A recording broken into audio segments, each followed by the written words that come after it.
Sahabat YouTube, jumpa lagi dengan saya, Eki Lumentut dari The Light TV, Los Angeles, California. Hari ini saya akan mengangkat sebuah cerita dari saudara Tomy.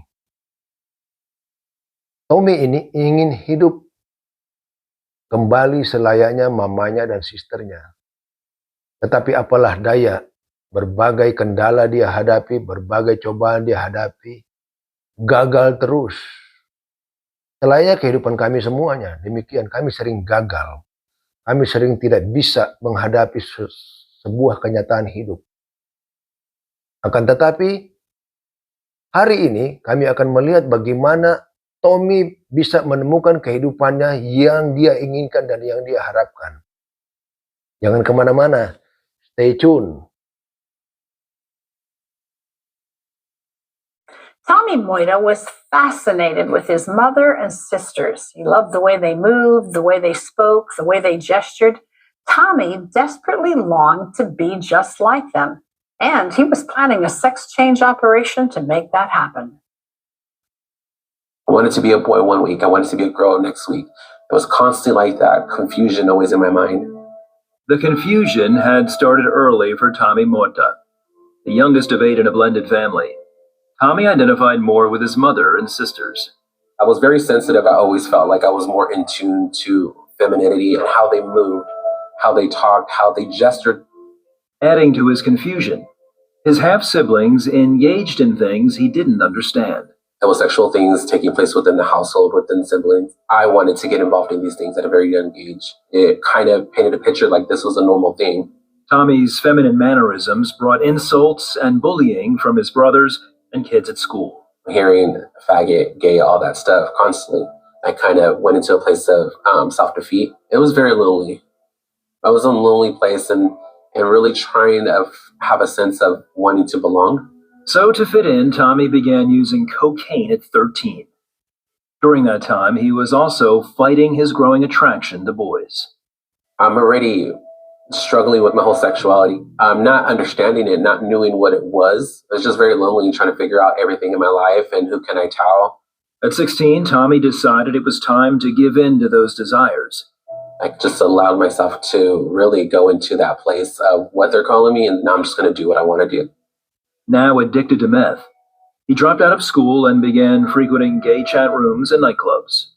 I did feel like I was wanted. People wanted to be around me. People were gravitating towards me now, more so than I ever felt in my life. So it was very accepting. Even then, he had a feeling he couldn't escape.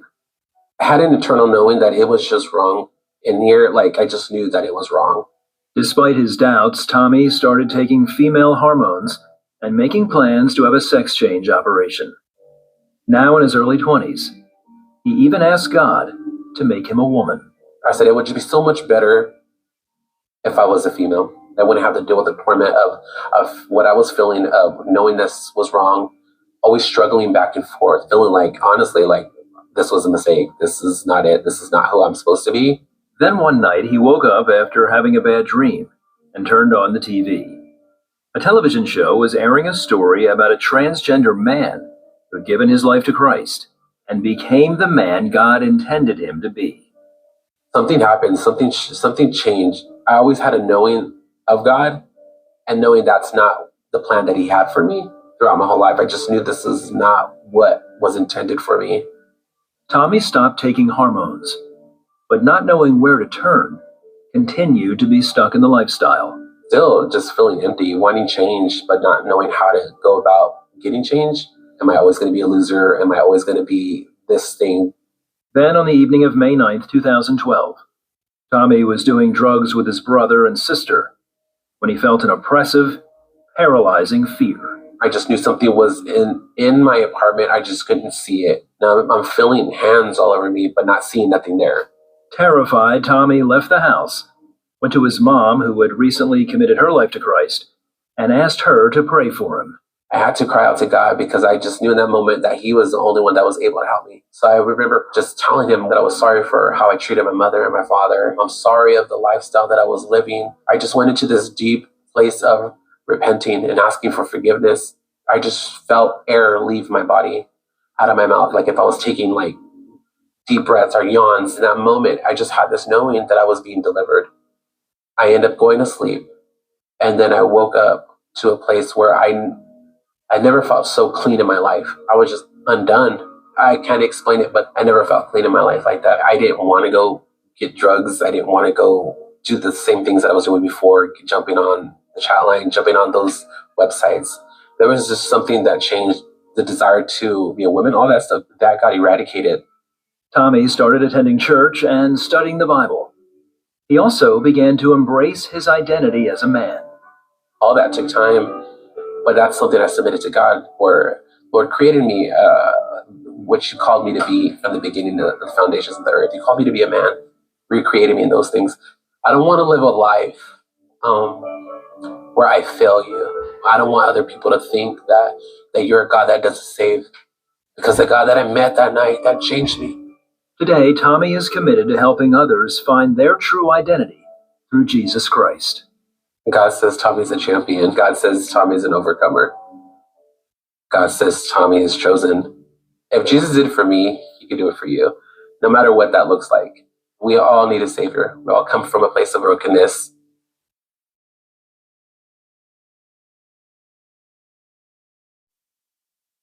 Wow. Tentunya saudara bertanya, luar biasa Tuhan itu. Dia bisa merubah Tomy. Hasrat Tomy ingin menjadi hidup yang normal, dia bisa rubah. Mungkin saudara bertanya dalam diri hati saudara sendiri, kenapa ya saya kok sampai hari ini Tuhan tidak bisa rubah? Kenapa ya kasus saya ini begitu besar? Saudara, ada satu yang ingin saya ingatkan. Sebesar apapun masalah saudara hari ini, kasih, karunia, dan cintanya lebih besar dari segala-galanya. Mau bukti? Coba Anda melihat ke atas, lihat itu langit, lihat matahari, lihat bulan, lihat bintang. Itu karena kasih karunia Tuhan. Apalah persoalan kita? Walaupun saudara bilang, saya punya masalah dengan orang tua, saya punya masalah dengan anak, saya punya masalah dengan teman, saya punya masalah dengan berbagai macam. Semua orang sudah tidak suka dengan saya. Bahkan keluarga saya sendiri sudah tidak suka dengan saya. Papa saya, mama saya, anak-anak saya sudah tidak suka dengan saya lagi. Baiklah, saya akan berdoa saat ini. Tetapi ingat saudara,